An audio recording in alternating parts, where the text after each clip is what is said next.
Hello, everyone. I am Tracey Conyer Lee, and this is the Reparations Show. Don't want no spare change or handout. I see that everywhere I go. Want you to reach right in your conscience, baby, and give me everything I'm owed. I'm talking about them reparations, reparations. Oh, honey, give me all my money, money. Reparations, reparations. Give me everything you owe. Reparations, reparations. For all them years of frustrations. This is the freaking Reparations Show. I love that opening. This week on the Reparations Show, I wanted to talk about anger and art. Two things that have been really present for me during this pandemic time, this time of pandemia. And so I thought, in talking about anger and art, that I would break it up into three components for you all. Anger in art, anger through art, and something that has been really prevalent for me, not for me personally, but that I have witnessed in a significant way during this time, anger at art. We're going to start with our anger in art portion. And we wanted to bring on this young artist who creates music about his feelings. We're going to play a little video about his feelings about this city. It's called Ode to the City. This is Ian Brodsky. Concrete jungle where dreams are made of. Ain't that what they always said? Is this the land of opportunity that keeps me up at night when I wanna rest my head? 40 hours a week and then some, just to feel you're back at one. Wondering if you're gonna make it, cause the bills keep coming in. Your work is far from done. So grab another cup of coffee and get on your way. Although the train's fucked up like every other day, and the whole world feels so close and feels so far away, but you can't help feeling that you have to stay. Take a breath and jump back in now. Although you've never been so tired, cause that voice that says it's never gonna happen is the same voice that has never left you so inspired. So grab another cup of coffee and get on your way. Although the train's fucked up like every other day, and the whole world feels so close and feels so far away, but you can't help feeling that you have to stay. Trying to make it on time, but the F train sucks, and the rent's gone up another 15 bucks. And you can't help wonder why you try, when you're getting by, just getting by. The city is sleeping, yet it's shaking, on the precipice of dawn. I guess we'll try again tomorrow, cause as long as there's tomorrow, we can soldier up and soldier on. So grab another cup of coffee and get on your way. Although the train's fucked up like every other day, and the whole world feels so close and feels so far away, but you can't help feeling that you have to stay. So I guess that means you're gonna have to stay.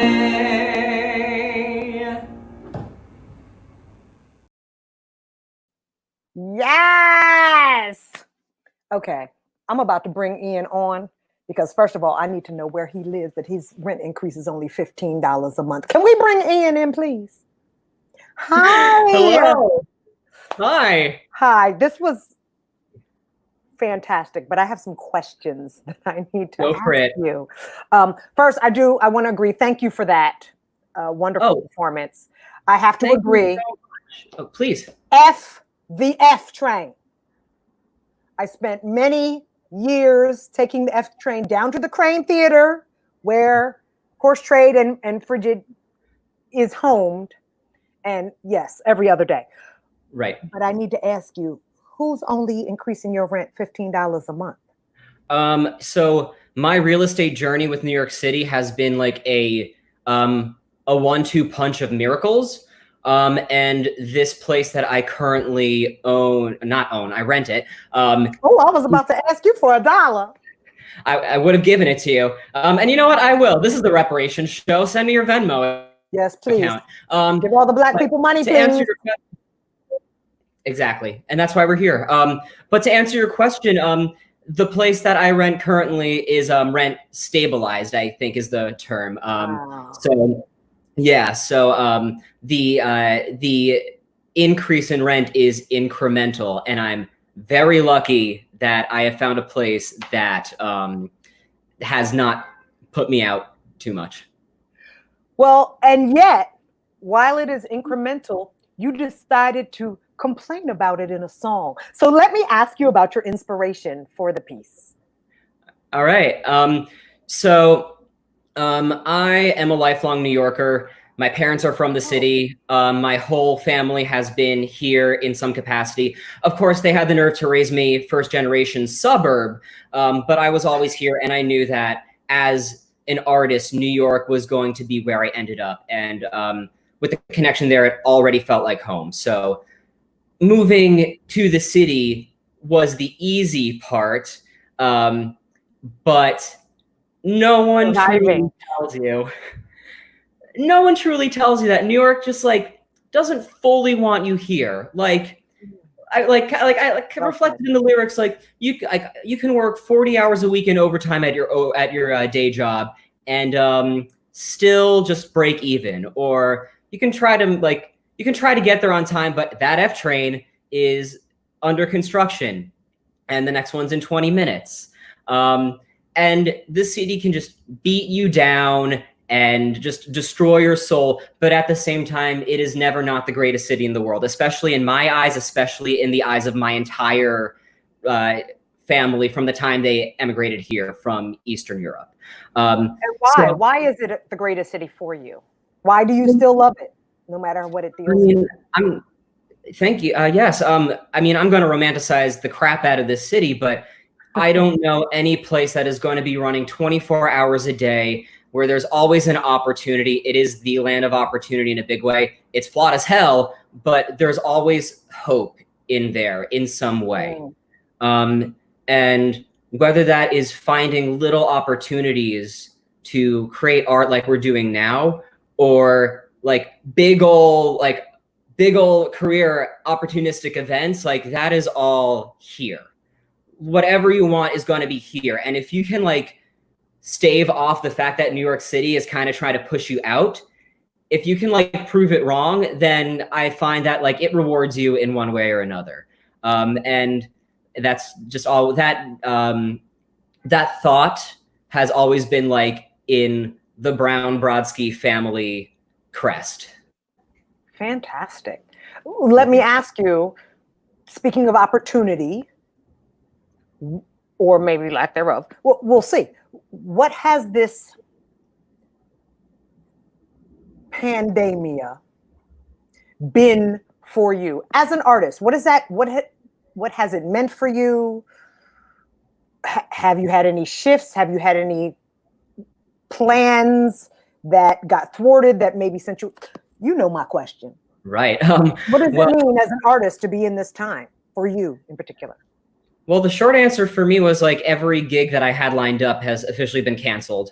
So that sucks. But in return, I find that I have still found a way to keep myself surrounded, even if only on Zoom, and Google Hangout or whatever, I've still found a way to surround myself with that artistic energy and remain inspired. And that's really where I'd started writing music over the past, like, we'll call it a year. I trained as like a musical theater actor. That is still the dream, but in a time where that's just not the reality, it kind of shifted my perspective into the creating part of it. And I've always been a musician, and getting that inadvertent opportunity, I feel like I just tried to make the most of that. And yeah. And what does that mean? What have you been doing? Is it strictly songwriting?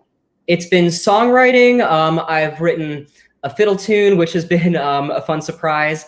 And still just like throwing creative ideas at the wall and seeing like what I can develop. Like gotten some ideas for like spec scripts or just new ideas entirely. And then because I'm very lucky that I get to spend a lot of time with my thoughts, whatever comes to mind can easily just go down on the page. And whether that's like a TV idea, a song, getting like the band back together just to like catch up, all of that has been like, that has all been like the inspiration that has come out almost in spite of all of this. All of this. Did that answer your question? Absolutely it did. Right. And so I want to wish you and myself and everyone out there who still has very specific theater dreams, hang in there, Ian. Continue creating your other things. I want to thank you for sharing your other things with us. Keep us posted. How do we know where to find you and your art? Great question. Well, first of all, thank you so much for having me here. Like, it is an honor to be like a guest in this space. Like, I'm just really delighted and surprised and honored to be here. But if you want to find me, you can catch up on any social media platform at iBroski, IBROSKI. My website is ianjbrodsky.com. Don't go to ianbrodsky.com. That is some sort of big fancy Chicago lawyer, which is not me. And then I'm seeing the screen with a Y, right? Not with an well, my last name is spelled with the Y, but my handles are at IBROSKI. Got it. Yeah, like a bro who like skis. Okay, I like it. Thank you for donating. We'll talk more about that for those of you who are new to the Reparations show. We'll talk more about that. But we thank you for donating your time and your talent and your love and your stories to us this evening. This was Ian Brodsky, y'all. Thanks, everybody. Have a great night. What I love about Ian is that really was his version of anger in art. I mean, he is just too cute to really take, not that I don't take his anger seriously, but we're gonna move on to some anger in art that comes in the form of something a little more demonstrative. My next guest is Nehemiah Luckett. Here he is. Hi, Nehemiah Luckett. Hi, Tracey. Hi. Thank you so much for being on the Reparations show with us tonight. Oh my goodness, thank you. Thank you for having me, especially with my corn beard. Oh, thank you. You look real good. I knew him from before. He looked good in beard. He looks good now. I wanted you to be in this segment, Anger in Art, because I know, and I have witnessed, that with the many hats that you wear, because you wear many hats, and we'll talk about that. One of them is you create work that is purely protest. You create work that is about getting the anger out there. Can you tell us a little bit about that in whatever forms it comes in? Yeah, I guess it's interesting. I think most people, who know me, think of me as a very friendly and happy going person. Just today, I was dubbed the jolly one in a Zoom meeting. You just made me choke. It's gonna make you choke again when I tell you that it was Jalen who said it. Um, so, um, yeah, I remember from an early age, it was very interesting because I like being a fun, happy-go-lucky person. But the first songs, like probably the first 20 songs that I ever wrote were all in minor keys and felt very furtive. And I remember my like family kind of coming up and being like, "Are you okay? Is there something you need to like talk to us about? We're hearing these songs." Um, Wow. but and it's then out of that, I think probably one of the first places where I was really involved in protest, being originally from Mississippi and being involved in the church world. There's a lot of intersection there between church life and protest life, especially in the South. So I remember, going to marches, and there just seemed something very, very real about that moment of people like being on the street and raising their voices together in chant and in song. And it kind of reminds me of, some of the reasons why I love choral music or why I love theater. But this idea of people bringing their voices together to amplify a message, that is like, you don't sing along with something that you don't, or maybe you shouldn't sing along with things that you don't agree with, but particularly when you're out on the street, when you hear more and more voices adding on to something, it feels like they are saying, yes, I feel this too, please, like I'm saying this with you. So through the world of musical theater and church and all of these other, kind of like my upbringing, choral music, I kind of found this perfect opportunity working with Reverend Billy and the Stop Shopping Choir, which is an environmental activist choir here in New York that travels around the world and really does a lot of great work here on the streets of New York City. And the most recent action that we had was at the Queer Liberation March, and it was ritual and it was beautiful. I felt that pride was reclaimed from corporate interests and was really like taken back to its roots. It felt like people coming together and saying, this is wrong. The world that we are living in right now is not seeing me and seeing my friends and seeing my allies for their full selves. And people were just, they gathered around the Stop Shopping Choir. It helped that we had a beautiful statue of Marsha P. Johnson, which was made by Gregory Corbino in our group. And we also— Tell our viewers who Marsha P. Johnson is in case. Oh, Marsha P. Johnson is a revolutionary trans activist who is one of the I like to think of the originators of the Stonewall movement, and really help to bring around the gay rights movement in this country, and I think rippling out to the world. And she really needs to get needs to be known more by people. I feel there's a documentary on Netflix which I've been planning to check out for a while. So what's it called? I could check it out. I think it's called The Life and Story of Marsha P. Johnson. It's nice and straightforward. Well, speaking of needing to be known, because I feel that way about you. Oh, I just want to share with our folks that Nehemiah is, I'm going to say the hats I know you wear, and you're going to, add to that if I have forgotten anything. Nehemiah is a composer, an arranger, a performer, a writer, an orchestrator, currently a damn student and teacher. Did I forget anything? A multi-instrumentalist.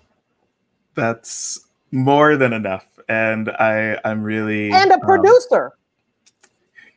A producing, emerging producing entity.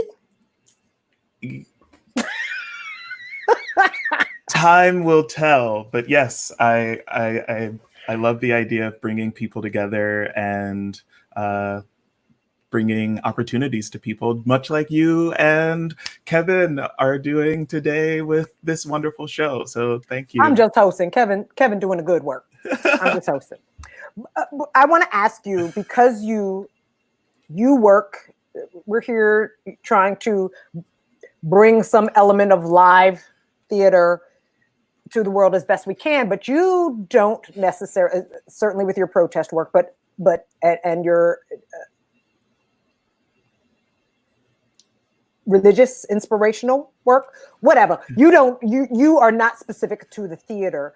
And so I wanted to ask, is it different? And if it's so, how is it different creating music that is the message music? And I'm going to call it angry music, even though it's not always angry. Yeah. I'm going to call it angry music because that's my theme. I like to act like I'm doing something right.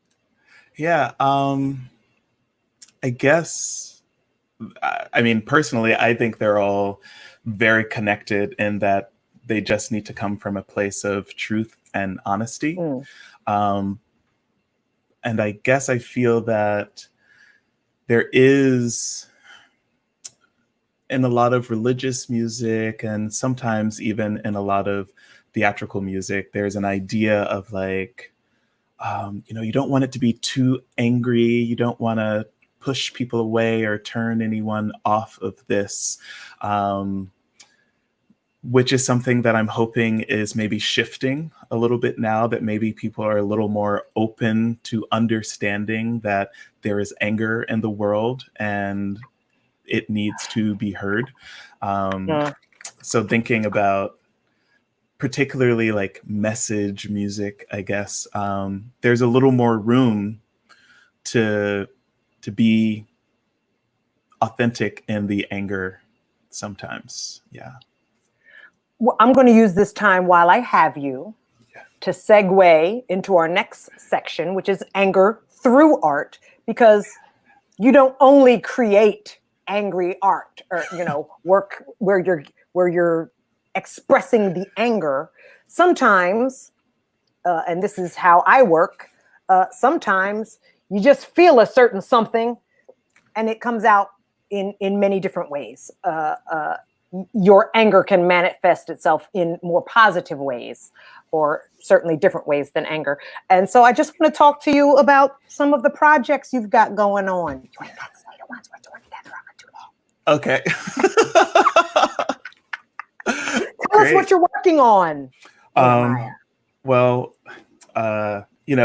what a time to be creating work, because everything is changing and figuring out what it is. Of course, the Stop Shopping Choir is figuring out like what it means to be on the street right now. What does it mean to be together when we are also physically distancing from each other? So that's, very interesting. I'm really excited. Upcoming, there's A Burning Church, which is a new musical that I'm working on with Jalen Livingston and Alex Hare. We actually are in the process of casting it and getting all the creative designers together right now, because we have a presentation of material with the New Ohio Theater on August 13th through 15th coming up. So it's right around the corner. Find information about that? There is a link that I'm sure I can add. New Ohio Theater? Is that, yes. Would it be on their website? New Ohio Theater? It's A Burning Church. Yes. Y'all heard that right? A Yes. burning. Yes. And I don't think it's a secret. Kevin R. Free will be participating in that. So thank you. Well, I'm- he didn't tell me to plug it, yeah. but I'm sure he's happy about that. Yeah. And I'm excited. I'm with the thank you little banner at the bottom. Yes. A burning church. Look at y'all. Look, got an old lady reading little words. Yes. And I'm working with the civilians right now, also on a show called On the Move, which I'm very excited about, working with Brisa and Flaco at the civilians. It's a piece that was originally going to be performing at different community centers around New York City with stories from people who go to those community centers. And now it is going to be a 3-episode presentation, and I wrote a song for it and I'm music directing it. And so very exciting. Yes, if you check out The Civilians, it's On the Move, and that's there. And besides the actual shows that I'm working on, I'm also really excited about like getting people together to have conversations about what theater can look like in the future. And it's funny because I had some of these thoughts a while back, and it wasn't necessarily about the pandemic or about the uprising for Black lives that is happening around the world. It was just because I thought that capitalism and theater were not working together very well. So there's a group of music directors that I'm working with who are coming together to talk about how to respond in the music department of theatrical productions. Like, how do we, in our roles, really do the work of anti-racism, really work on equity and inclusion as we can from the seats that we have at the table. And also working with a small group called Squad Goals, which is a small. You better correct that. It is a lively and exciting bunch of people who come together to create oases for each other and dream the future. Right now it's a artists collective. No need for a banner on that one. We're still under the radar and finding out how we want to present ourselves to the world in the future. I love it. I love it. I would like to share with our folks a little taste of what you do. So if we could go to the catching up video. I'm and so you stay excited. with us, Nehemiah. You stay with us. This is my first time seeing this. I'm excited. And so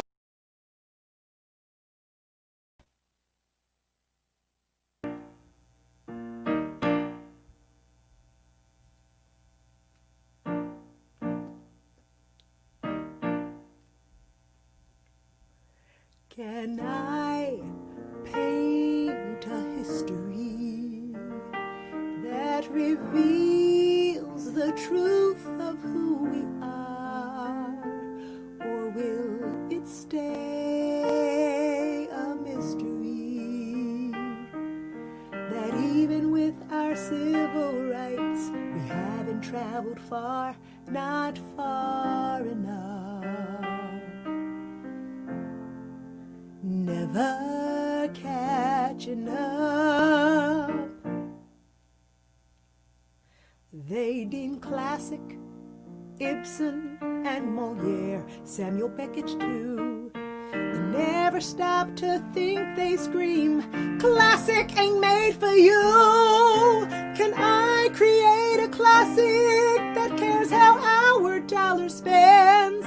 Can I supply new means without creating tragic ends? This train is moving fast. Keep your eyes on the objective, or doomed to repeat the past. perspective. Try your best at catching up. Always trying, catching up to the 400-year head start. Picking up by ill-fit bootstraps. If I write this from the heart, will it send us into relapse by attempting catching up? My prowess matching up, our culture's patching up, or will they just start snatching up all that we've done? The wars we've won. Have we gone as far as we can go, or only just begun?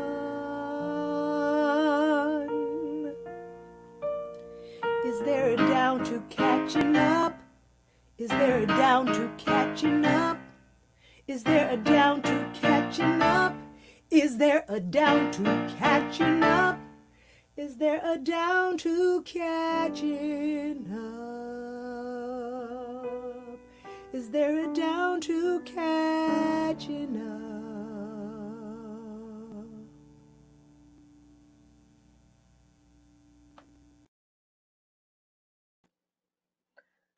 I mean, we are out here asking for reparations, and I need to ask you, is there a down? Is there a down to catching up? Is there a down to catching Because that's up? what we're all trying to do. We are trying to do the most to the white American theater, giving it a whole colonic. And I want to know if there is a down. I mean, I don't think there is, but I think my answer to that is, I think this is an opportunity to reframe so much of what we think of as success and what we think of as like what we want to like aim for. And I think that rather than thinking of catching up, I to like, I mean, because we don't want to just repeat this oppression to another group of people. We want to actually create something that is equal and that serves more people. So I do think that in the idea of catching up, we also need to make sure that we are thinking of how do we want to completely change it from top to bottom, because this system only works because there are people being taken advantage of. So if you haven't figured it out, Nehemiah is a wonderful collaborator of mine. We are working on a musical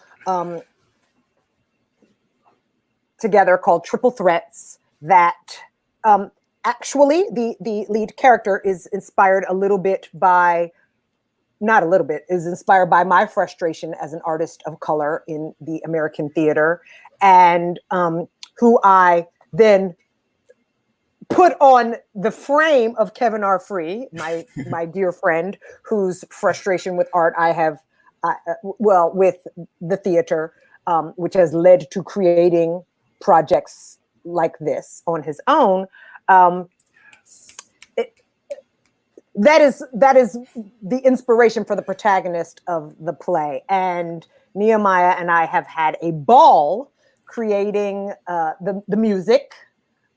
Such a good time. Such a good time. And I had a ball making these videos for you, Nehemiah. It is still a project in development, and so we didn't have a cast that knows music and everything, and so I had to do this last minute. We'd like to. So that was a song that actually is an artist singing about being angry in art, but it is in our project that is anger through art. Yeah. So here's I won't call it not angry. Here's another song from Triple Threats, 1981, which is the time frame that it takes place in, because art hasn't changed for Black people. Go, roll the footage.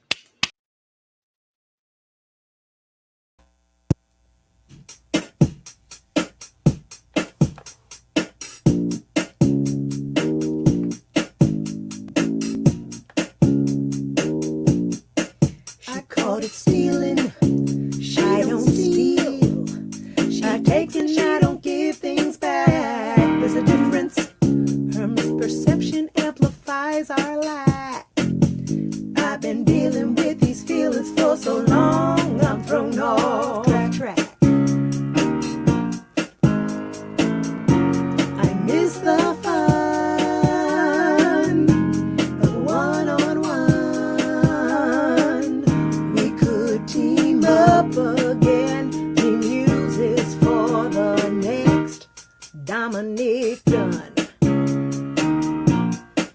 The fence cried wolf, spiting the fact that I'd outgrown my need for him. Said I'd fail, come crawling back, mourning my prospects growing dim. But her crimes only got greater, while his life grew ever grim. I'm overdue for something new.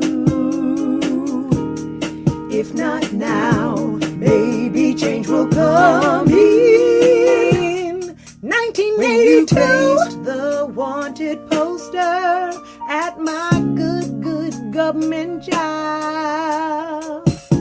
My coworkers begged to know if I still knew the jewelry snob. For the first time in my sorry life, I wasn't just a slob. Knowing you has been the glue. I need some time to suss this out and think this through. He don't deserve my damn forgiveness for betraying me way back then. Should I forsake me the thrill of teaming up with him again? You gives me such a rise I never get from other men. I may not stay. Oh shit, I'm gay. I did not see this coming, but I better not delay. This is undone. To you I'll run.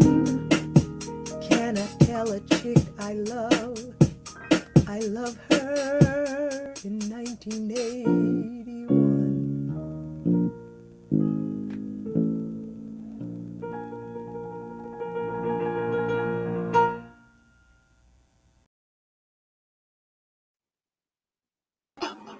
Oh my God. You're welcome. That was just for you. I'm not even going to act like we have an audience right now. That was for you. Thank you.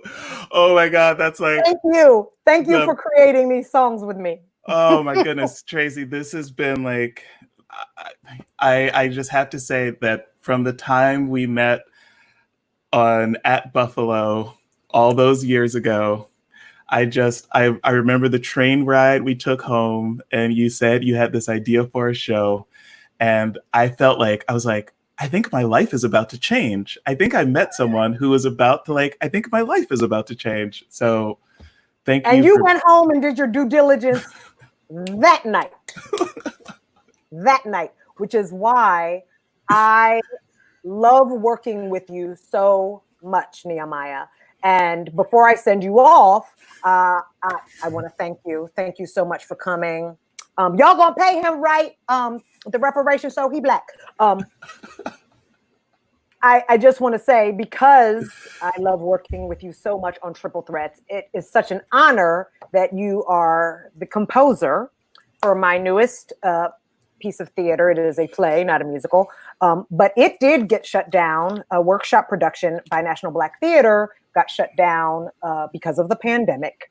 And one of my beautiful theater homes, National Black Theater, just embraced me and reshifted and decided to throw that budget at not a Band-Aid, but a reimagining of what this development process for this play could be. Yes. And so, directed by our friend Jalen Livingston, Retreat, which is the name of the play, is being reimagined as a radio play, which will be available in the fall. So excited. And which means it's going to have a much bigger musical and oral soundscape than the production was planned. For those, not for those who don't nobody know.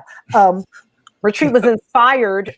This is talking about anger in art because anger through art, I should say, because all of my pieces are written out of some sort of frustration or disillusionment or anger, and I try to get it out in as positive, hopefully funny ways as possible. But Retreat was inspired by the true story of my dear friend who spent 28 years wrongfully incarcerated, just got out last fall. And what was interesting was we started writing while he was in prison a few years prior to his release, and I let him know that I wanted to write this piece and to get his blessing and not feel like I was exploiting him in any way. And after getting his blessing, I could not write the play. I didn't have my way in. I couldn't figure out what I wanted to say. I was doing all this research on the case, and it was just creating so much pain, recognizing what this country can do to people. And regularly does. And regularly does to these to people, that I was stuck. And not until I was working out of town in regional theater when that existed, and I got a letter from him acknowledging that letting me know that his innocence had finally been recognized. There was no information. There was not a release or anything like that necessarily happening, but someone believed him and was going to fight. Someone that mattered in the courts believed him and was going to fight for him in a way that could mean some change. By then it was 27 years in. So we waited another year almost from that time. But that day I started writing the play, the day I heard that. And that changed what I wanted to write about. I thought I was going to write a play about his story. And what it became was a play about how wrongful incarceration shackles us all. As a writer, so removed from what is actually happening to him in the physical sense, I was trapped. And so many people around him, his family and his friends and people who aren't necessarily his family and his friends, all were affected, whether they know it or not. From this incarceration. And so that became my end, how it traps us all. And I am very excited to see, because you write weird, am I allowed to cuss on this show? You write weird things. And I am really interested in how your brain manifests this world of isolation, of mutual isolation with these 7 characters. Yeah, I'm also just thank you for writing this piece and for saying what you did about, that false incarceration shackles us all, like not even getting to just all of the downsides of the prison industrial complex. But, this is what gets me to like one of the themes of my life, and like so much love to my friend Orion Johnstone, but I just love saying it. Our liberation is collective. Our liberation is collective. That is like a founding thought for me, and I'm really excited to dive into this world musically, and it's an honor to be able to take this journey with you. So our liberation is collective. I'm going to leave you on that note. I'm going to say thank you so much for joining us tonight, Nehemiah. We are running long, but that's because my guests are interesting. Sorry, y'all, but we're going to stay here until we're finished. Thank you, Nehemiah. As we say goodbye to him, we're just going to show a little clip of Retreat. Now, this was recorded by Sweetie. This was recorded yesterday or the day before in my living room with actors on pages. So, just so you could get a taste. Be forgiving. Do you know how it feels to be enemy number one? Sometimes. You do remember our first encounter. Yeah, there's a pretty smile. I wasn't a model teenager, Bill. My family didn't go to church or belong to any civic organizations. Maybe I hung out on the corner with my girls a little more than I should have, hoping the boys would holler in our direction. Maybe I cussed and drank some. Ooh. A lot. Smoked a little weed. Oh, word? Had sex too young. I am not judging. I was living my life. I had friends. The whole neighborhood knew me, and I knew everyone. That was part of the problem. Everyone thought they had some say in what had happened that night. An opinion they felt entitled to discuss. That stupid girl ruined his life. She should have gone down with him. Other people were saying that they knew he did it for one reason or another. People are still saying that. Got stories with more embellishment than a starlet on an Oscar night. What? What? Listen, don't talk like how you talk when you're around my son. How do I talk? That fairy garbage about Oscars and starlets don't. Oh, who got you all homophobic? I'm not. Just be a man around my son. You hear? Oh, I am a man. Every moment of every day. Pretty lady. All I meant was that people from your old neighborhood just need momentary attention. Your truth is what matters. They put a lot of attention on me, and it wasn't momentary. I was bullied, harassed by friends, people who used to be my friends, people who didn't know me at all, death threats. There are plenty of people still angry. So you don't want to go to Pennsylvania? I can't. See? I get you. My parents were scared for me, Bill. As soon as my testimony was over, they sent me down to Atlanta. Got me set up with a job, an apartment. They had some friend who looked in on me from time to time. I was barely 18 by the time I moved. I was alone, scared. But my parents didn't know what else to do. We just had to put it behind us. That must have been difficult. Put something like that behind you. I met Georgie's father first week I was there, here, Atlanta. He hollered at me as I was walking into the MARTA station. Hey! And for a moment, I felt like me. Like I was still me. Before I knew it, I was pregnant. 18, alone and pregnant. Georgie is the biggest blessing of my life. I don't know who I'd be without him, but that's how I did it. Put my focus on something bigger. Oh, my son blessed my life when I had forgotten what blessings felt like. I need to keep him safe. Black and gay. That is some unlawful harassment just waiting to happen. Now, my son is not a homosexual. He's got a girlfriend.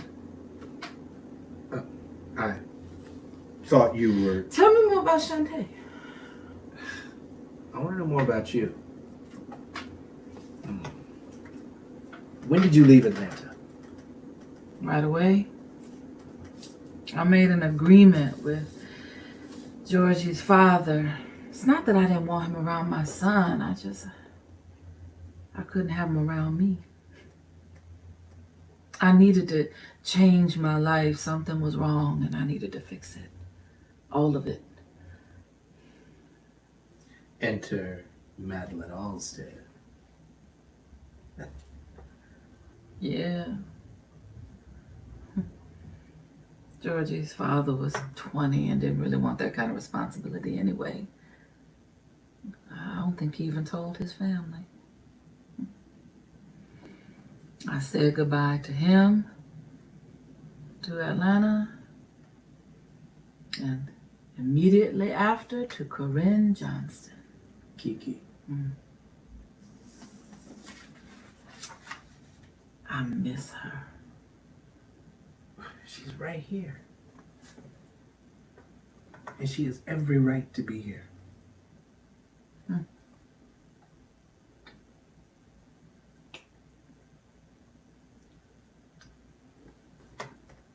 You trust me?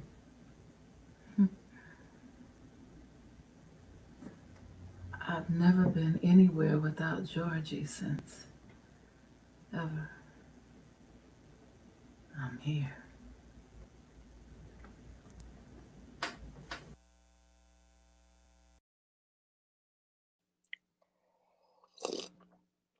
Lord. Okay, we gonna cool things down. Yes, that was Kevin. Y'all recognized him. That was Kevin. We'll talk more about that later. I want to bring out my next two guests who are both theater makers, producers, who are working very hard to champion the underserved, underrepresented voice in the American theater. Please help me welcome Ty Hallmark and Charlie Marie McGrath. Hi, Ty. Hi, Charlie. Hi. Hi. Thank you both so much for being here. We're just going to spitball. No, we're not, because that's crazy. I'm going to be organized. And first, just ask each of you. We'll start with Ty, and then we'll move on to Charlie. Tell us a little bit about your theater. I have said nothing. Tell us about your theater, where you are, what you do, why, that kind of stuff. I'm going to sit back, be quiet. All right. Well, I am the founding and producing artistic director of Ally Theater Company. We are based in Mount Rainier, Maryland, which is a tiny town right on the border of DC and Maryland. So we serve that community in the DC area. We have a mission to confront and acknowledge systemic oppression through theater. So, and we have a great community in Mount Rainier. We do a lot of community engagement and work with community partners on our shows. So, yeah. Charlie, you want to talk about Red Twist? Oh, yeah. So Red Twist is a nonprofit theater in Chicago's proud collective of storefront theaters, which I think most of the rest of the country calls small professional theater companies.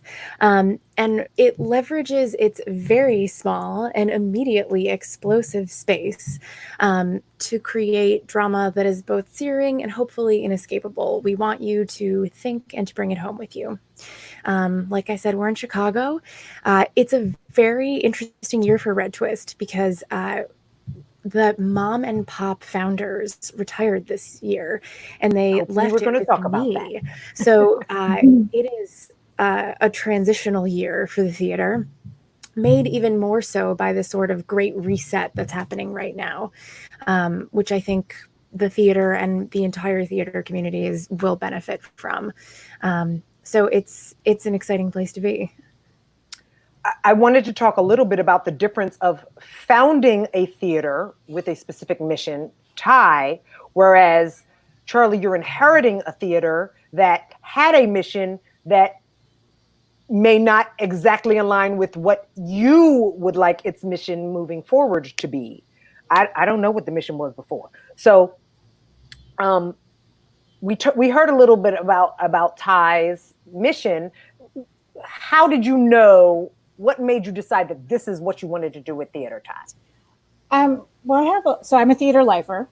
I've been doing theater since I was 5 years old. I was like the apple in the alphabet play in kindergarten. My mom made my little like red crepe paper outfit with green tights. But I think it was in college that I started sort of really using theater as a tool for advocacy. And that continued. I was there's some sounds. I was a volunteer for the AmeriCorps program down in Gainesville, Florida. Sorry, I'm having some sound issues. For years, and then about 5 years ago, I helped develop a new play for a nonprofit organization in DC called Advocates for Youth. And that is how I met Tracey. And it was actually while I was on that tour, I'd been the artistic director for another theater company. And for that theater company, I had actually taken over from the founder. And the work that I wanted to be doing with theater work wasn't necessarily the work that they were doing. So while we were on that tour, I started thinking about what I wanted to do. And that's sort of when the seed of Ally was formed. And when I got back from that tour, I started to put together my team. I started to put together a board and just have conversations with people. I partnered with our co-director, Ty Alexander, and we started writing our mission statement in my living room, and we went live on November 1st, 2016, the week before the election. So that was fun timing. Yeah. Sorry, I just think about that time and I get all, okay.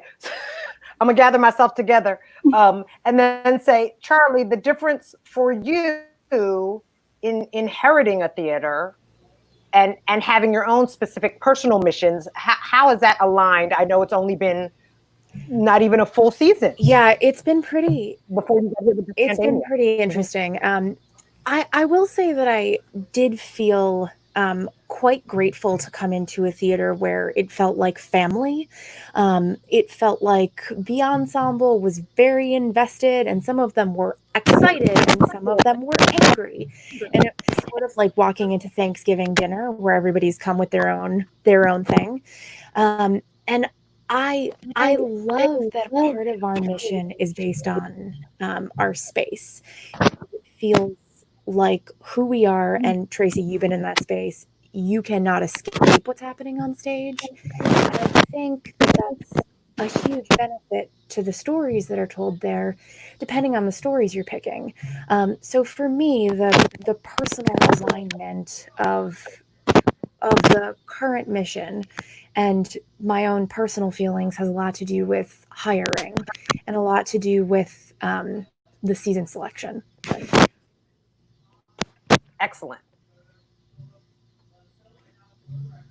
Let me ask for either of you, what ways, I'm sorry, I'm staring at my iTunes is just trying to spontaneously open. I don't know if that is that the sound you were hearing earlier, Ty, so I'm multitasking. I'm listening, but if my iTunes starts playing my audio audition, sorry. Live theater. Kevin said it was going to happen. Yeah, it's happening. In what ways, this old dinosaur MacBook, that was not a plug for MacBook. In what ways have you had to navigate anger as it pertains to, Charlie, you're talking about, a regimen of people who some are embracing the change and as a testament to what happened before, some don't want the change. So anger in artists as opposed to anger in the community, that do you have to navigate that at all in regards to the fair that you are showing? And how do you do that?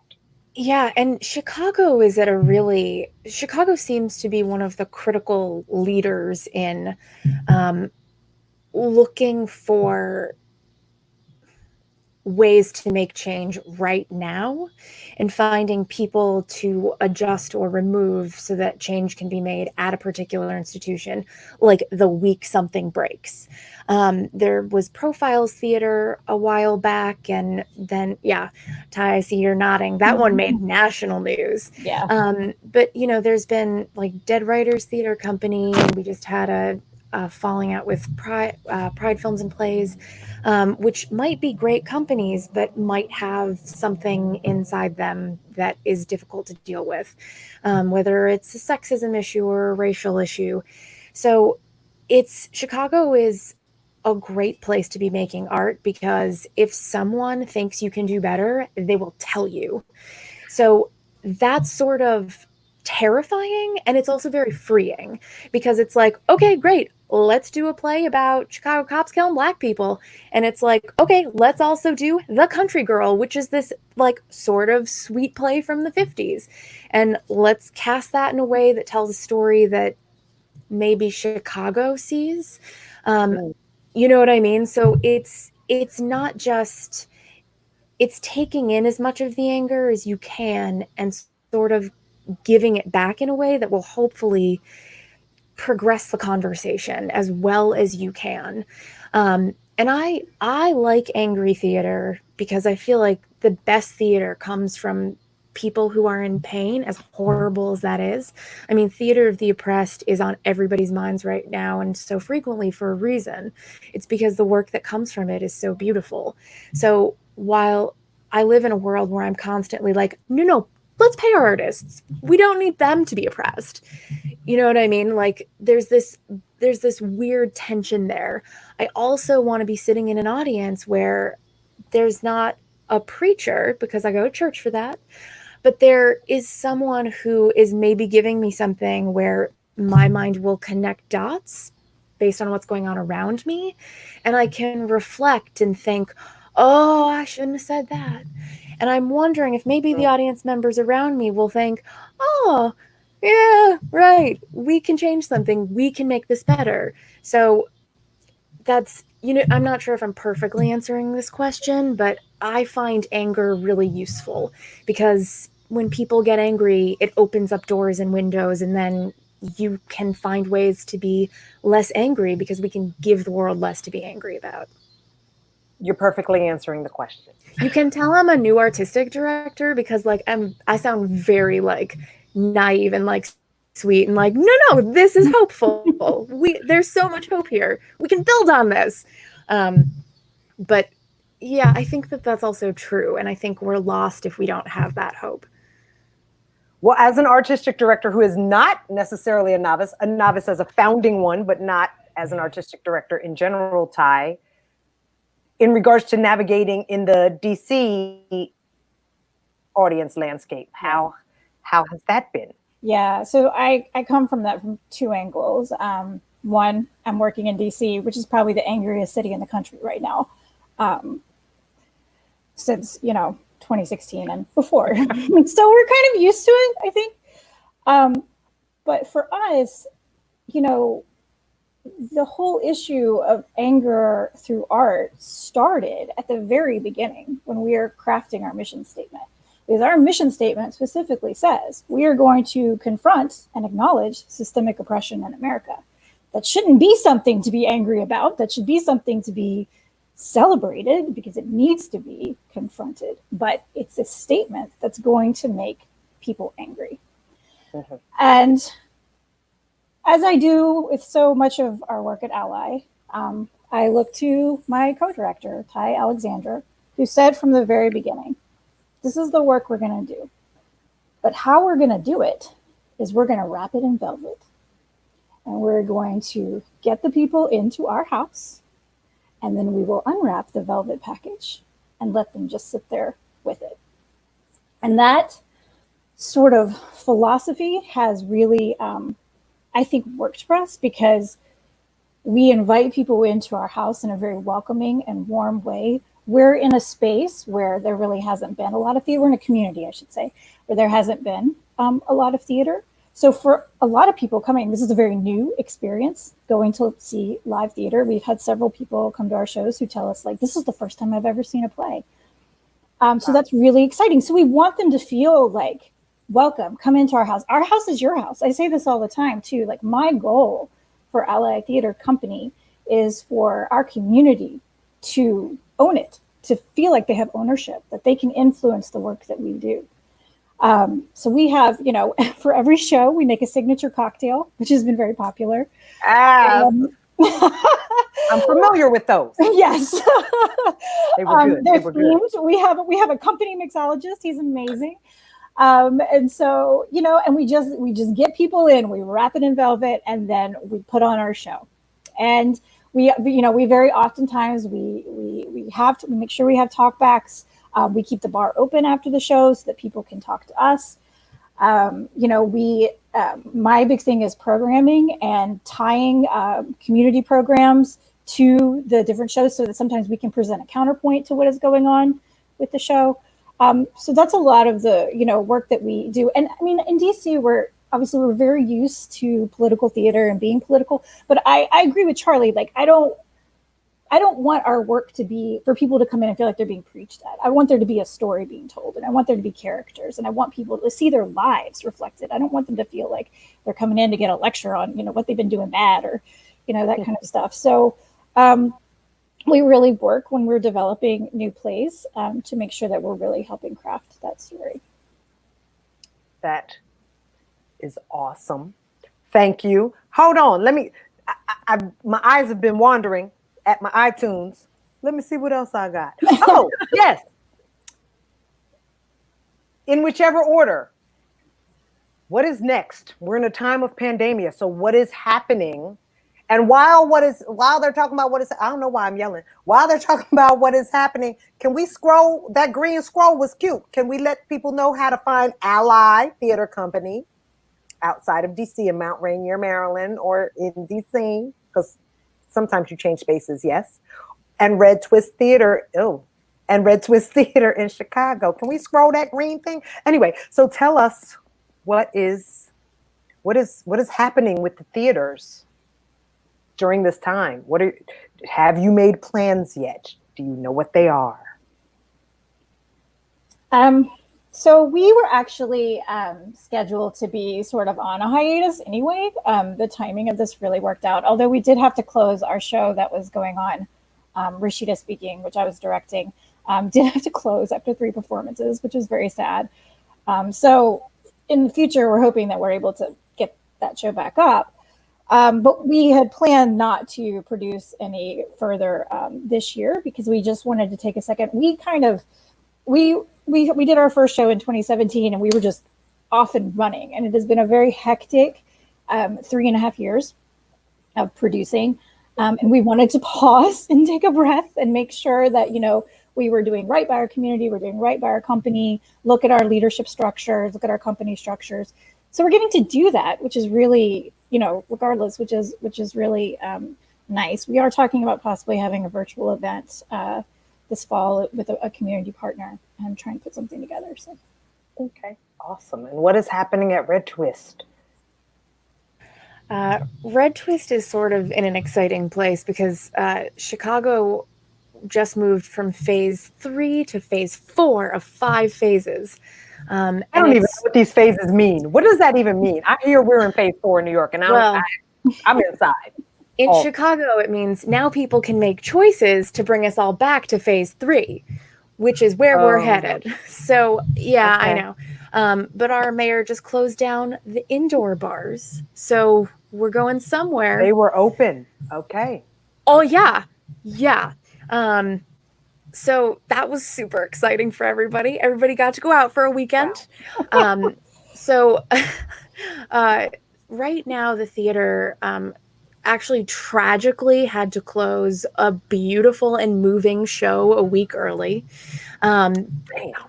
I know, it really broke my heart because the show was the first show that I had picked and programmed for the season. So when it closed early, I was grateful we got to do it, but really sad that it closed because it was very dear to my heart. Tracey, I'm going to let you talk more about that later if you so choose. But right now we're actually, sorry, I glanced at the chat and someone said, Lori Lightfoot is not playing with you all. And she is a little, but it's nice that Mama's cracking the whip right now because I think we need it. So right now, Red Twist is sort of in the place that I think a lot of theaters are, which is we can only reopen once. So, right. So we currently have plans for a season that started in October. We have plans for a season that starts in January. We have plans for a season that starts in, et cetera, et cetera. So I'm spending a lot of my time looking at internal processes, doing a lot of in-house cleanup, doing a lot of actual clean out of the basement, We're actually hiring for a development and grants person, which I think is really amazing. We're going to start to readjust that. And we're also I'm taking a good look at exactly what the company has been putting on their stages the last few years, both because some of it is successful and should be repeated, and some of it can be more inclusive and more open and more welcoming. So we're looking at ways to make that a reality and not just a dream. But it's a lot of, we're going to live in the moment. I hear you. We are all living in that moment right now.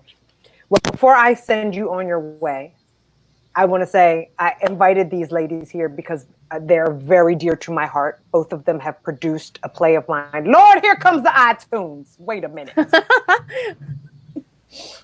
Have produced a play of mine, Rabbit Summer, which was the show that closed early in Chicago, with a stunning DC cast and team and a stunning Chicago cast and team.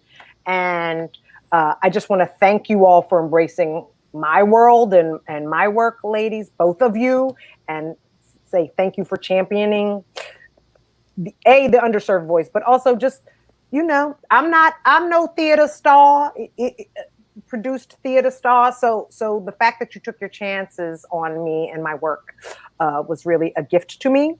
So I want to say thank you. I want to tell you all to go to Ally Theater Company in Mount Rainier at Joe's Movement Emporium. I couldn't think of that word. Yes, they're closed and right Red now. Twist Theater in Chicago on Bryn Mawr. They are doing the good work, people. They are doing the good work. Thank you so much, ladies. Thank you so much. I'm going to send you off with this little living room scene from Rabbit Summer. Thank you.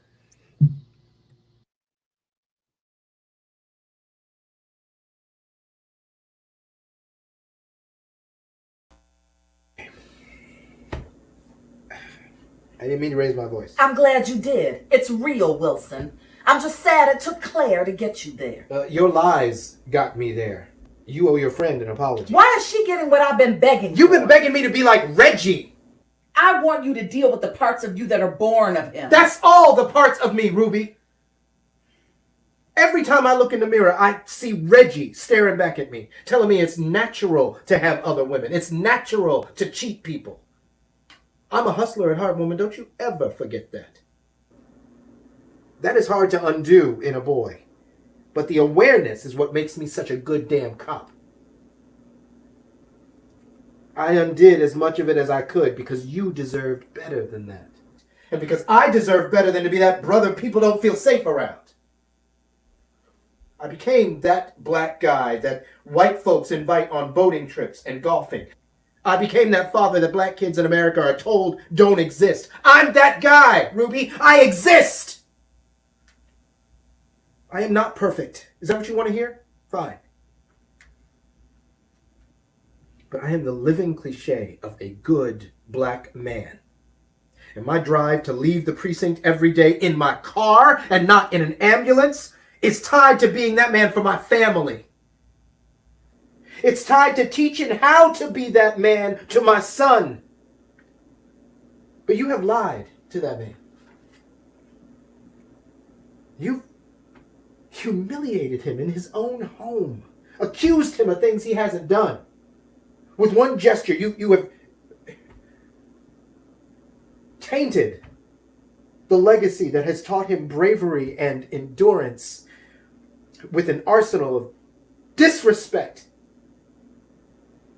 You've made him question every effort he has put into being who he is for you.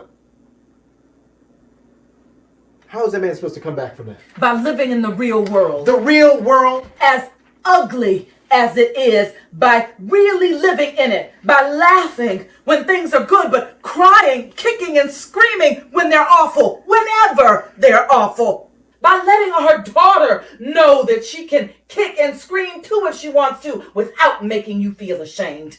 I never said I was ashamed. By not shoving everything that hurts down like gunpowder into the barrel of a very sensitive gun.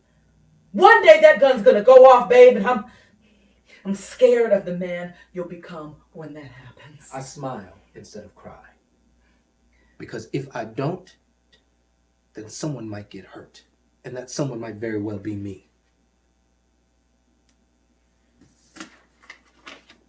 Choose. You want me to be what everyone expects?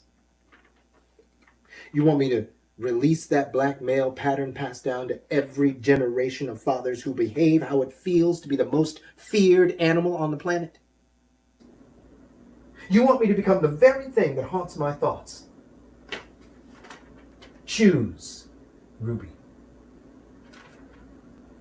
I have fought that thing like I have fought my tears. But that thing is all I am right now.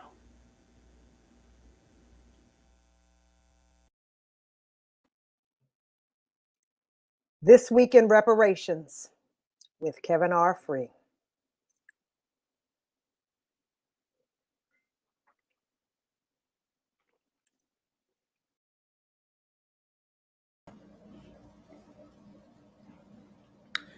Tracey had wine. I've got bourbon. Sorry. Okay, so as you know, every week I do this segment called This Week in Reparations.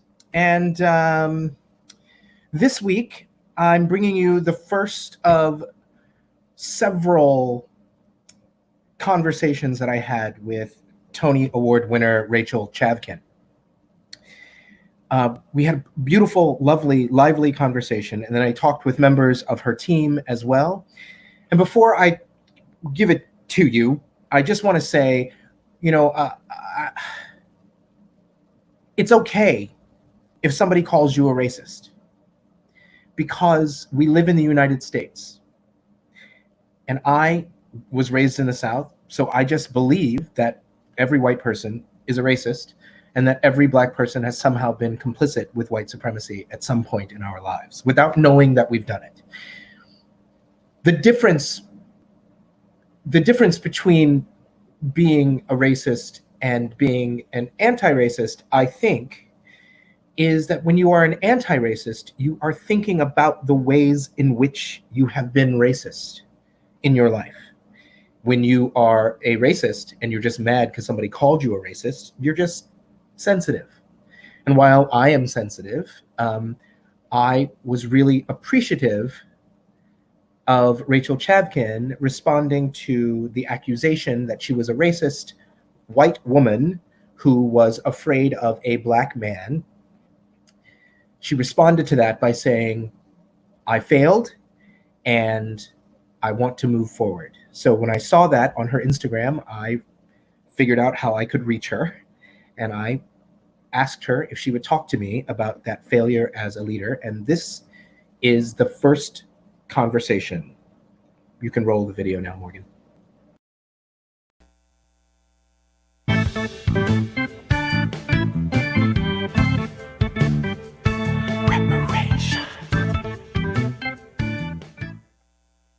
I'm Rachel Chapkin. I am a director primarily, sometime writer as well. I am a self-identified white artist who is the artistic director of the team, which is a Brooklyn-based ensemble. And then I'm also a freelance director, most recently of Hadestown, which is on Broadway, but not right now. Thank you for talking to me today, Rachel.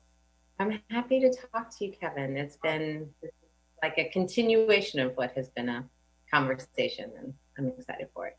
Yeah, I have to say that my nerves about talking to you, I think were about, my nerves have often been about how do I take care of the people that I'm talking to, and while also honoring the truth of what I want to get to in general. And so I think that first, your willingness to talk to me, and then the conversations that we've had, I want to thank you up front.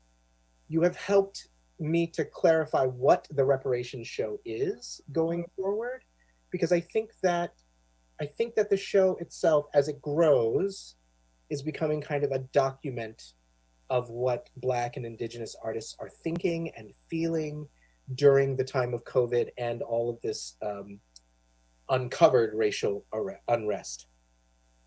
And it has helped me to clarify or to realize again that being thoughtful is one of my superpowers. And so helping me to really think and actually not being afraid to think about what I'm becoming and what our expression is becoming during this time has been really useful to me. So I want to thank you for continuing this conversation.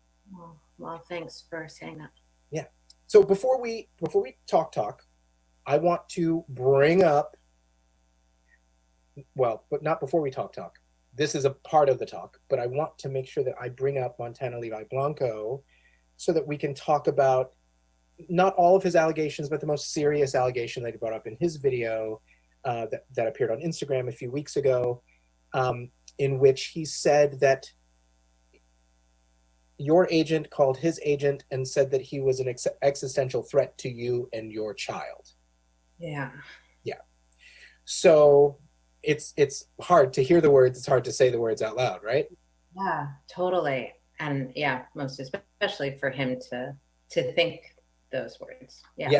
Yes. And so because he thought that, I think it makes more sense, a lot of sense for you to respond to what those allegations are on our show, and then we can talk about all the other things that Yeah, totally. And I've had, I should say, since, I mean, the first thing that I did in processing that video was write to Montana that day, and he has now emailed back a really lovely, thoughtful response, and mostly I thanked him for the video, because I felt like there are so many ways that I can like map what happened, including my role within it.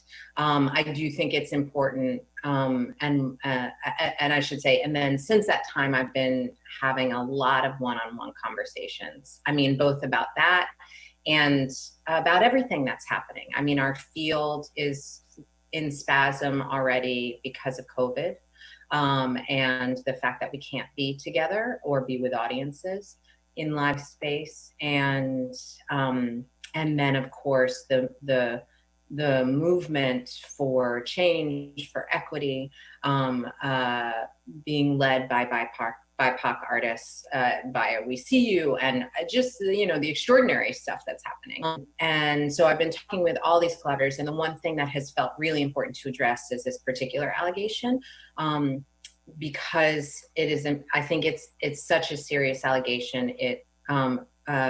And fundamentally, it was not me who actually perceived any threat. Montana and I hadn't had any contact since 2018, when we parted after the Williamstown Festival. And it was other members of the creative team who had received an email and perceived that threat for their families. I became involved to actually de-escalate the situation, and my agent became involved similarly to work with another agent to help communicate that. And my sense is that in that dual communication, Montana received the message that somehow I had felt that threat, which is very profoundly not the case. And I was horrified, honestly, mostly on his behalf, that he thought so. And certainly no police were ever called. Like, I can also say that.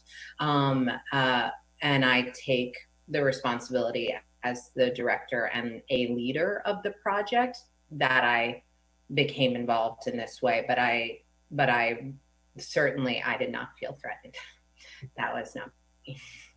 Well, I'm glad that you said it, because as I was rewatching the video and I was watching what he said about an agent calling an agent, and it was communicated to him, it all felt like an elaborate game of telephone. Yeah, totally, literally. Which is why I wanted to make sure that I spoke directly to you, not just about that, but about what I saw after I first saw his video. I went over to your Instagram, and you said a number of things, but the thing that resonated with me and has been reverberating in my mind ever since is your words that you failed as a leader. Yeah, and failed Montana specifically as a leader, but totally. And I want to hear more about that. Not necessarily how you failed him, but I want to know about, we are all changing, thinking about the things that we have done in the past. And while I am someone who has always believed in racial justice, I was also raised in the United States, in the American South. So it's not easy to dismantle these notions of the real white supremacy in our minds. We're all tied up in it somehow. So I wanted to talk to you, to ask you, can you enumerate the ways that you failed as a leader? And then we will go into the 15 commitments that are listed on the team's website. And we'll put that website on the screen so that people can see and go and use them for themselves. But tell me, how do you think you failed him as a leader? Yeah. So yeah, and the reason, it's funny, I had so many conversations in the like 48 hours, because I felt like it's from the like time of the posting of his video until the time I posted that. And I'd written him and wanted him to know that I would be posting something that acknowledged and extended the apology that I had sent to him, acknowledged that publicly. And in those conversations, when I was able to arrive at this idea of failure, in part actually through conversations, either ironically or fittingly, beautifully, with a number of my collaborators, including Griffin Matthews, who is a dear friend and I should say colleague as well. And it is in talking with him, I was able to arrive at this articulation of having failed as a leader. And one of the things that we talked about is like, I don't succeed if anyone on my team doesn't thrive. You know, that's like I've always felt and can remember like thinking about the Tonys in Hadestown and how if I got to speak, how weird it is that a director goes up and speaks, because the director's work is actually all the other people who hopefully win awards that day. Like that's the director's work, right? Yeah. And so in this case, there were, and I want to be caring of the collaboration and not going into that much detail, but like there were flags along the way that there was not enough support for an associate. You know, we'd gotten an associate for costumes as well as like sets as well. You know, these are all fucking fights that one has to have. And there was an associate, but the associate wasn't able to come to Williamstown, and I should have gotten involved further and said, this is what is necessary to thrive. And this is what the perverse military driven act of designing a fucking period musical that takes place over decades and is going to have, you know, potentially 5 minimum costume changes per ensemble member, per like all of that tracking. It's just a nightmare. Yeah. And it's funny, I was talking with a choreographer yesterday who is someone who I have not collaborated with yet, but I hope to. And so was, again, wanted to have a one-on-one conversation. And these have ranged from like 15 minutes to 2.5 hours. And she and I were talking, and she was sharing an experience that she had where she was working with a director for the first time, and what like the degree of not just like being a channel into the room, but like ensuring that the room, which is a home to that person, which is a home to me, my rehearsal room is like, I think anyone who's worked with me for the most part will tell you, it feels like a house or family. And that means making sure everyone has their drinks filled. That includes making sure everyone has enough to eat and enough to eat more. That ensures making sure that someone has found someone who they're connecting with. And have you spoken to this person over here? Because I think you two will really hit it off. And this is a long metaphor, but like I've been thinking about hosting. Yeah. And I think there is a deep degree to which I didn't host Montana to the depth. And he was someone who I wanted on my team, in part because I think he is such a fucking extraordinary artist. His sense of clothing and fashion is exquisite. So all of those are ways in which I failed, and I can detail more, but that's an initial answer. So when I was, thank you, and it helps me to segue to some of your 15 commitments. And one of them talked about not having no one, you can say it better than I because you wrote them, no one is alone in the room. There won't be only one of you in the room.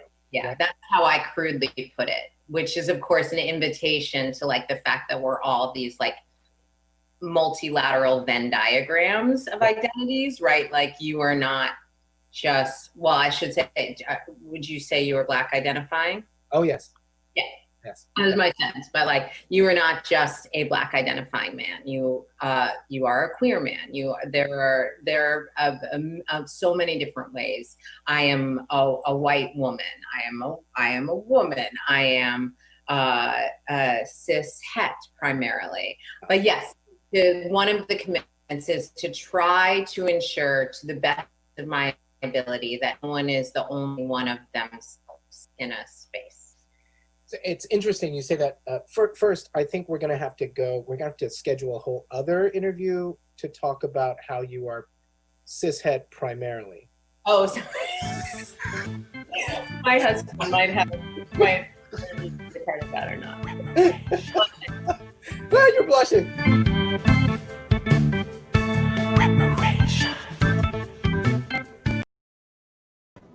And I'm back. I had to pour myself some more bourbon during that. So Morgan, you can go ahead and put on the screen the website of the team, Rachel Chadkin's company.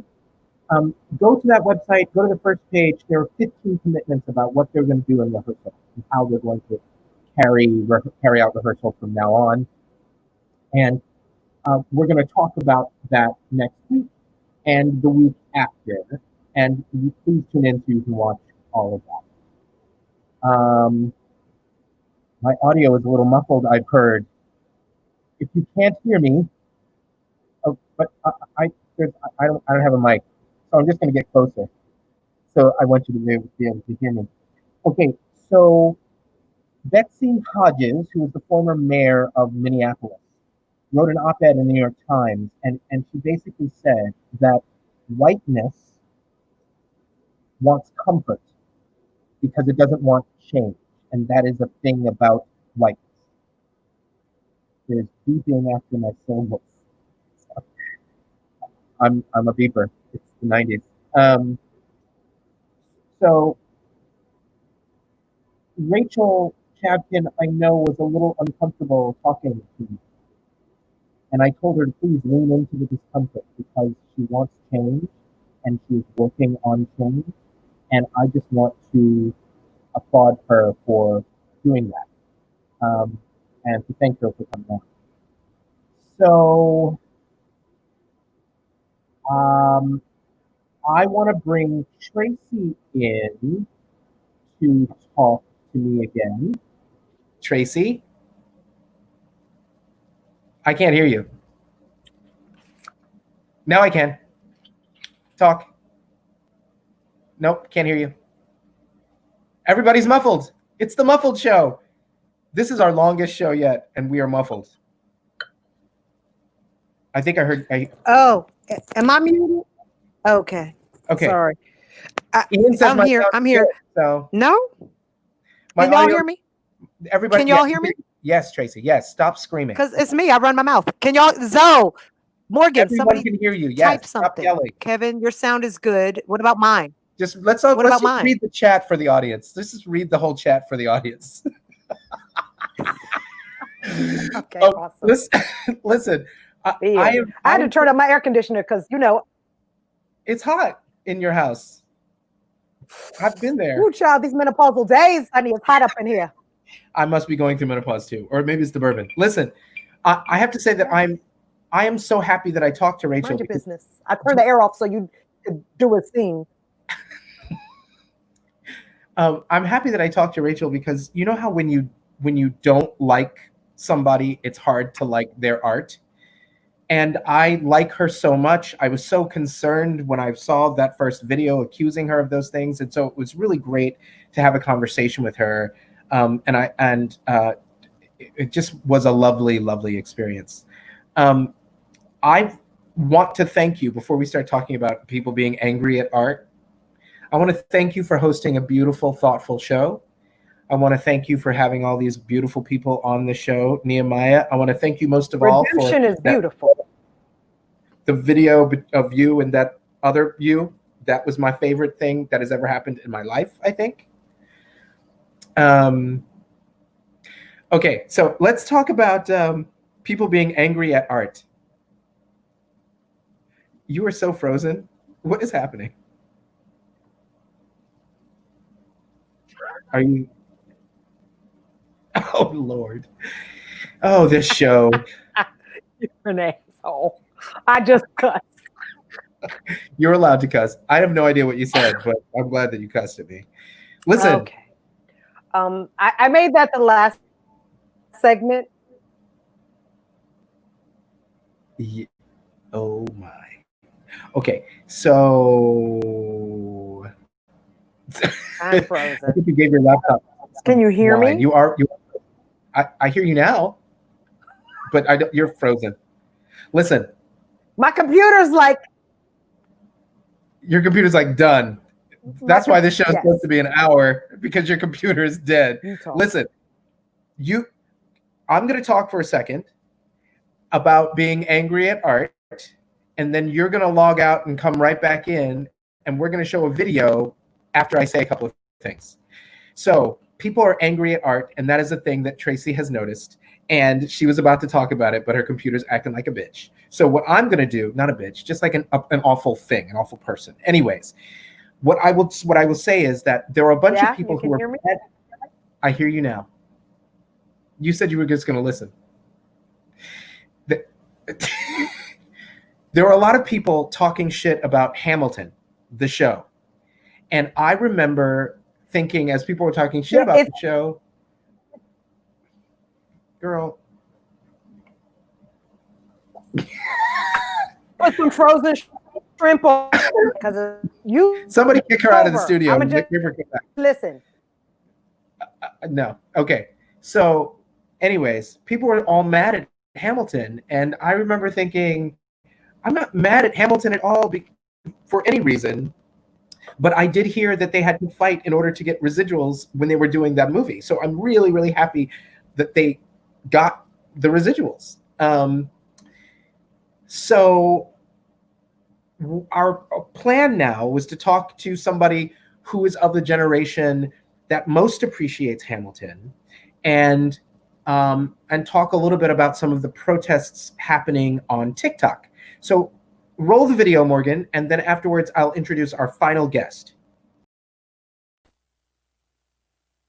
My shot, I am not throwing away my shot. And yo, I'm just like my country, I'm young, scrappy, and hungry, and I'm not throwing away my shot.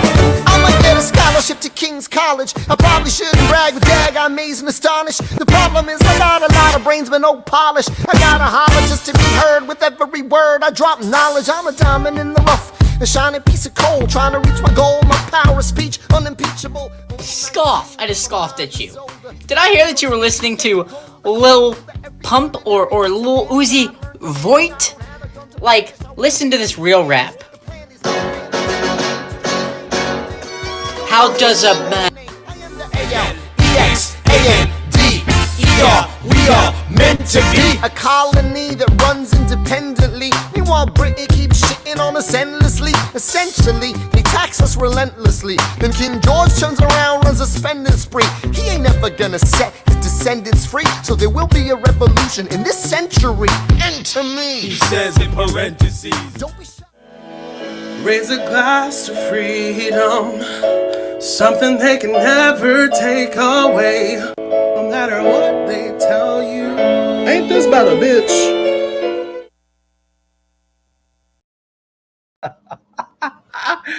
I love that video. That video was put together by the Reparations show brand new production assistant, Zoe Donovan. And I want to invite her to the stream so that we can talk a little bit about people being angry at art. Hi, Zoe. Hi.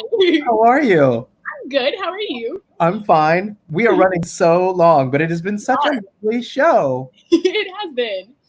Well, thank you first for coming on and coming on to the show to work with us, to work with my crazy self, and also for putting together that video. Tracey and I were emailing back and forth about people being angry at art and being angry in general. And then I was like, Zoe, what do you think? And you were like, I'm young and I have to. So we thought, hey, let's put Zoe in the stream. So Zoe, I just want to know what are your feelings about the cancel Hamilton movement? And I think Tracey's back. Have Tracey come back in too. Oh, amazing. Hey. Back. The host. Yeah, hi. Hi, what's up? Have a drink, honey. Have a drink. Keep going. Keep talking. Go ahead, Zoe. Go ahead. What are your thoughts, Zoe? Go ahead. Yeah. So Hamilton originally came out when I think I was in 8th grade, 9th grade.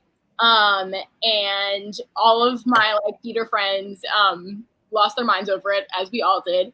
And it became a sort of fandom in the same way that Harry Potter is a fandom and Star Wars is a fandom and The Hunger Games was a fandom, and which is interesting because normally Broadway shows don't get that kind of following in the same Tumblr way and the same Instagram way.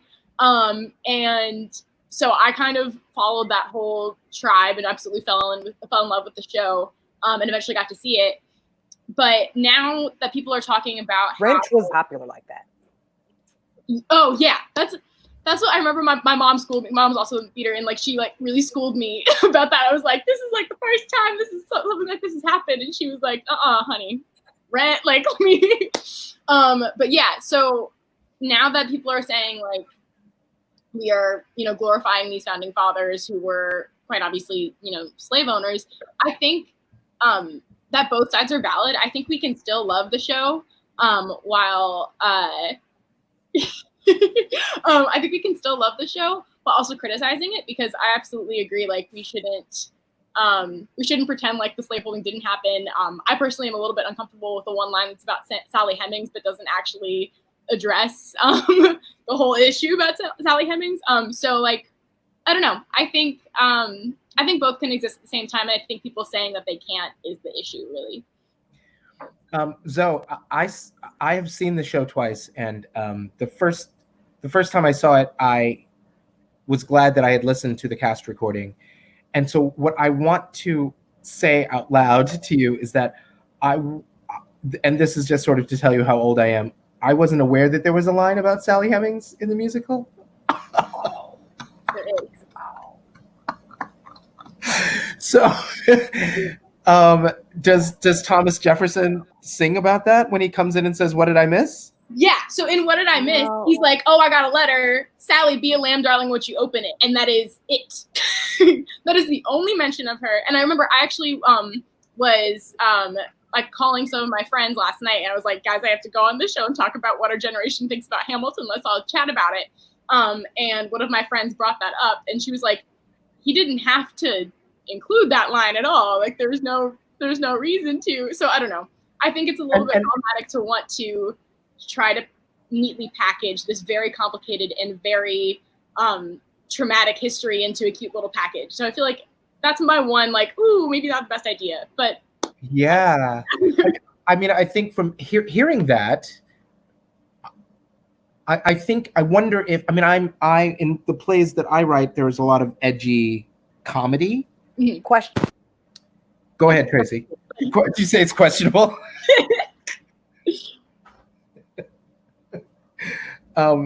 You froze again. Oh no. Oh no, Tracey. Tracey is trolling me right now, and we can't hear her, which is really upsetting to me.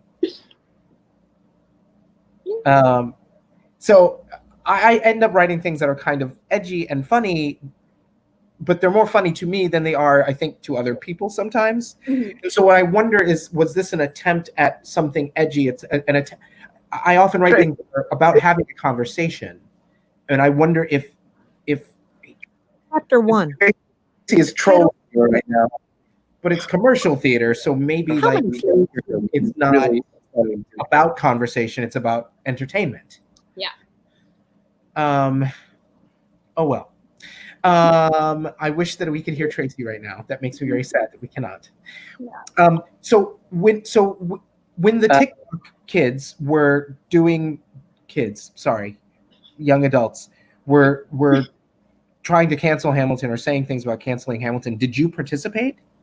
I mean, not so much. I mean, like, again, there's like a lot of discourse amongst my friends who are like in the theater community in some way. And honestly, when I first sent you guys that email, I had assumed that there was more content that criticized Hamilton, but honestly, it's a pretty healthy mix of everything. Like, in the video, there are TikToks of people like covering Hamilton songs, and there are like memes about Hamilton, which like are both criticizing it, but then also like having fun with it as well. There's a weird trend about finding Lin-Manuel Miranda with him biting his lip in a way that's a little bit uncomfortable. So that's very popular recently. And although it's like all kind of very silly, like at the same time, I think it's interesting that this show has had kind of two lives, and that now that it's on Disney Plus and that it's more accessible, that a lot of people from my generation are taking to it, making thoughtful comments about it, but then also like tearing it apart in other ways that like are both funny and thoughtful. But yeah, I don't know. It's very interesting. Here's a secret. I have a TikTok account, but but I don't know what to do with it. So when I went in and I searched, I just searched Hamilton. The thing that was really inspiring to me, and I think this is a good place for us to end the show. One thing that was really inspiring to me about all of those young people on Hamilton is that they were using Hamilton lyrics and songs, clips from the songs, to show all of the protests that were happening, to show all the people who were sitting down or lying down in protest. And there were a couple of people who said the same thing over and again. I wondered, who was stealing from who, but there were a couple of people who said things that said, it's so interesting now the Hamilton cast recording hits different. Yeah. The way it was something that everybody loved and everybody believed in it because of it was all these people of color rapping and telling the story of our founding fathers. But it also now is about rising up, and it is less about erasure and more about the inclusion of history that's being made right now. Yeah. And so I was really inspired when I logged into my TikTok after never having actually logged into my TikTok. I completely agree. And I think that that's why my firm belief is that the criticism and the praising of it can exist at the same time, because we can't take away what it meant when it first came out, but all of these theater kids of color finally could see multiple roles that they could be in that weren't necessarily about how they were oppressed and more just retelling the story. So I think it did so much work. I think the parts where it could have done more work were maybe having more people of color behind the scenes, because that's always an issue in theater. Most Broadway pits are white. You know the deal. So I think that's the area where we can all do more work, but I think that we can't take away from what it meant when it first came out, for sure. Yes, and you said something very important, that all of these ideas can exist at one time. Yeah. So we don't have to. We're not getting our history from our art, even though there's art and history. Even though our art plays into our history, we're not getting our history from the art. Absolutely. And that we can hold two thoughts at one time. And one is that it erases slavery from the narrative and also gives people of color jobs, wonderful jobs, and it's really wonderful art. It's really fun and great to watch. Absolutely. Tracey is back. Tracey, do you want to take us away? I turned on my Wi-Fi. It works better. F that Ethernet. Listen, take me out of this right now. Take me and Zoe out of the stream, unless you have something to say to Zoe. But now you can close the show without my big face in it. This is lovely. I love you. I missed the whole conversation. I missed the whole conversation. Thank you for being here. At this point, it is going on 2 hours of the Reparations show. And so now that I'm back, I'm about to say goodbye to y'all because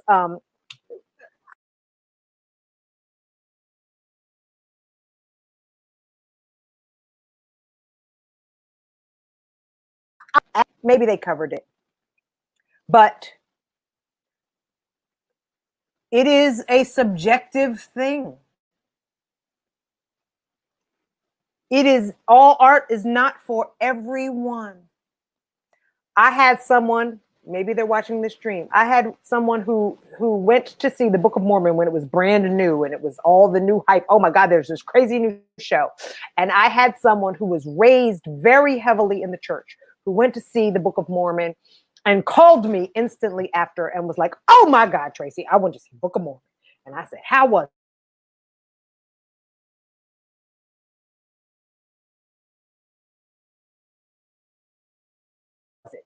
In the theater. And I can't wait to go back.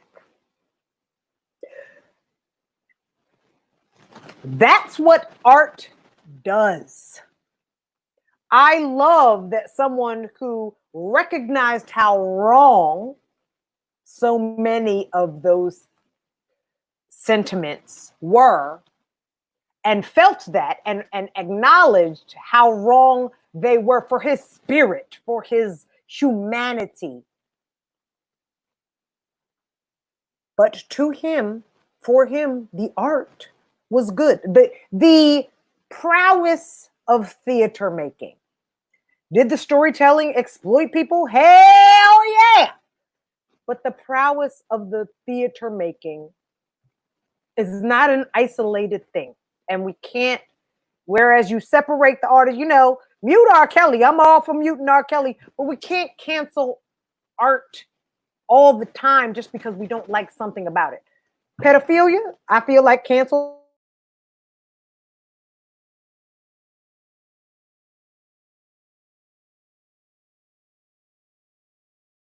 Those just don't. If you don't want to, that's cool. Don't give $250 to Book of Mormon if you don't want to. That's cool. But there's a difference between art that is offensive to some people's sensibilities and work that isn't even art. As a dramaturg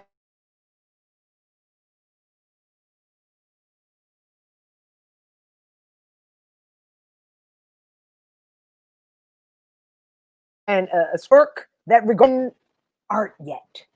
So as long as art exists,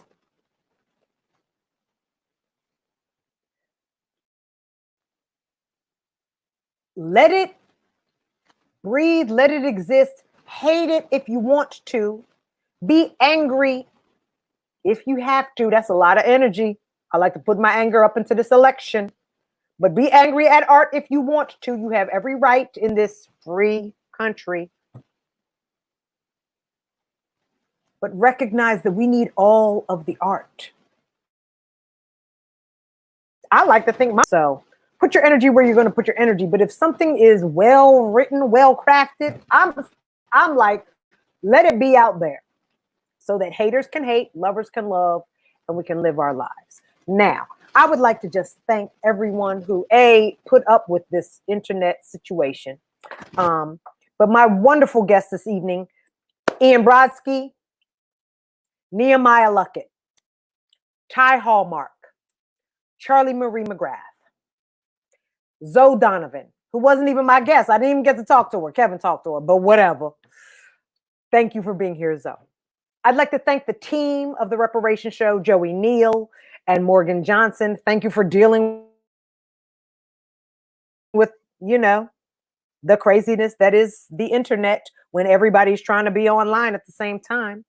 And a heartfelt thank you to Era Ziv for making this platform possible, for Kevin Arfree, whose brain I always want in my corner, in my art, in my work, in my collaborations. Thank you all. This was a great night.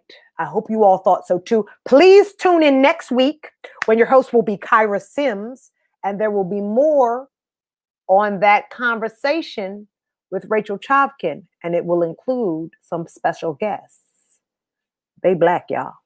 I'm not sure if that's next week or the following week. But anyway, next week, Kyra Sims, and also Rachel Chavkin, and also Rachel Chavkin the next week, I think, and some Black people at some point. Thank you all. Pay your reparations. Take us out.